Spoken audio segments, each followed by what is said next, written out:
তাহলে জাতীয় আয়ে ক্ষেত্রগত বন্টন তোমরা বিশেষত ক্লাস 11-12 বা ডিগ্রি কোর্সেও পড়ে থাকবে।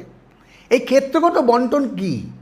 ক্ষেত্রগত বন্টন মানে আমাদের অর্থনীতি বা যে কোনো অর্থনীতির তিনটে সেক্টর থাকে, একটা প্রাইমারি সেক্টর, একটা সেকেন্ডারি সেক্টর, একটা টার্সিয়ারি সেক্টর। তাহলে একটা জাতীয় আয় যদি আমার 1000 টাকা হয়, তাহলে তিনটে সেক্টরের কন্ট্রিবিউশন ওই 1000 টাকাতে কত, এখানেই বলা হয় জাতীয় আয় ক্ষেত্রগত বন্টন।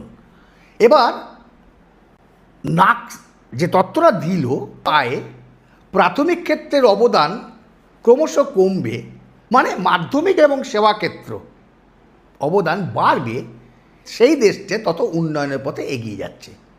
তাহলে ভারতবর্ষের ক্ষেত্রে আমরা দেখব এই ক্লার্ক ফিশারের তত্ত্বে বিগত 2 to 3 ডিকেডস যদি আমি আলোচনা করি, তাহলে কিন্তু ভারতবর্ষে জাতীয় আয়ে প্রাথমিক ক্ষেত্রের অবদান ক্রমশ কমছে, শিল্পক্ষেত্র বিশেষত সেবা ক্ষেত্রের অবদান কিন্তু ক্রমশ বাড়ছে। তাহলে ভারতবর্ষ ক্রমশ উন্নয়নের দিকে এগোচ্ছে।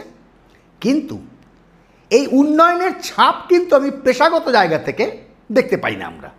অর্থাৎ পেশাগত যদি বন্টন দেখি, তাহলে স্বাভাবিকভাবেই সেবা ক্ষেত্রের উন্নয়ন হলে পরে, উন্নতি হলে পরে পেশাগত চরিত্রের পরিবর্তন ঘটবে, কিন্তু তা আমার ভারতবর্ষের চরিত্রে দেখতে পাই না। ভারতবর্ষের ক্ষেত্রে এখনও কিন্তু maximum people are engage in agriculture বা প্রাইমারি সেক্টর। তাহলে এইরকম কেন হলো? তাহলে ক্লার্ক ফিশারের ডাটা অনুসারে India is towards developing, but পেশাগত ক্ষেত্রে কিন্তু তার প্রভাবটা পড়ল না, একটা বিরূপ প্রতিক্রিয়া পড়ল। সেবাক্ষেত্র মানে কিন্তু ওই ফুটপাতের হকার্স, রেলের হকার্স, এই সমস্ত কিন্তু সেবাক্ষেত্রের মধ্যে পড়ে, তাই এদের কন্ট্রিবিউশন ম্যাক্সিমাম কিন্তু বেশি, তাই অনেকটা কসমেটিক্স ডেভেলপমেন্টের মতো।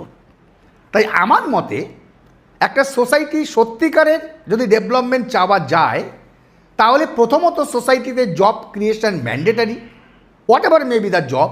আর তার থেকেও বড় প্রশ্ন হচ্ছে কনসিস্টেন্সি ইন জব। একজন লোক যদি তার জবের মধ্যে কনসিস্টেন্সি পায়, তাহলে সে উদ্দীপনা পাবে আরও ভালোভাবে কাজ করার জন্য।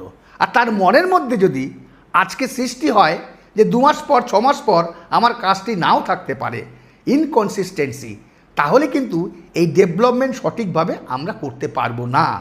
তাই এই ধরনের বিভিন্ন ভারতীয় অর্থনীতির চরিত্র ব্যাখ্যা করার জন্য আমার এই চ্যানেলটি, এবং এই চ্যানেলের সঙ্গে থাকুন, আমার চ্যানেলটিকে সাবস্ক্রাইব করুন, আর ইকোনমিক্সকে সাপোর্ট করে যদি কোনো কমেন্ট বক্সে কমেন্ট করতে পারেন